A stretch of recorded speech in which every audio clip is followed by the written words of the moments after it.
Yeni se mau lobo no pejini ene wena zon lobo na yali bena mo nu di utonle do beza mitonle ma kwa ba do ra santa woni mede ba na khode ba kru na se de betue mina hando Exode 23 verset 25 à 26 e yurando nye mau mavo mau miton wa mina se ene o unana ndudu mi bona na simi bona pule mi do azosi nyonu de sana no ble hodo to mitome ya nyonu de kana nyiwe sino do to mitome ya unana jido mi ami yeni se mau lobo no bejini o tia vivi vede wai lobo no de hunhon nu di utonton le do beza metome tia vivi vede wai beno hunda besi hono beza metome na tia vivi vede wai beno nyona dagbere si hono beza metome na ama we gege no tin ba mina tuan ba mina do gboje ba da di siami o mina do pungbo ba da di siami o mina zo gbo ba da di siami o mi ka fru ka mi no mo do lu na tuoni wona no beji no mau lobo se ana mo da beton dan menu de bu na gran li na ini se mau lobo no beji ni edo ne o wena te ini so mau tin le do nu kon mau do khode nu ya na se lobo blo de ji khode bu de no gbo khoton me o ana se to na lobo na zero wa to me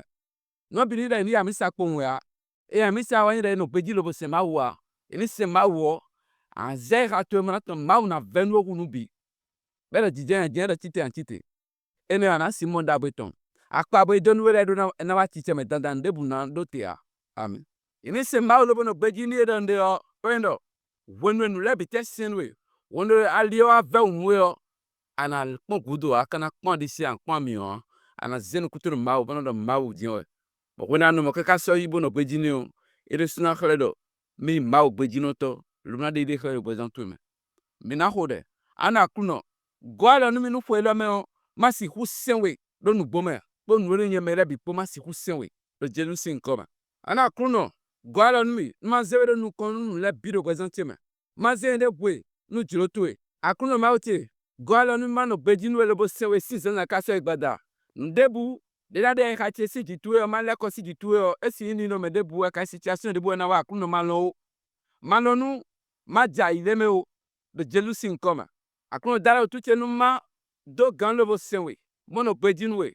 lobo na senwe poro ko me da be po ai da be po akuno zemise bukuzu contentu na lobo wa da ben mi zemise ble won ina no tu na lobo donu presenti do be sin dion ze beta lobo na senwe lobo na no bejin we kaka sori do jelu sin koma mi ko de ami fifa akuno toni kondo bezami toma amen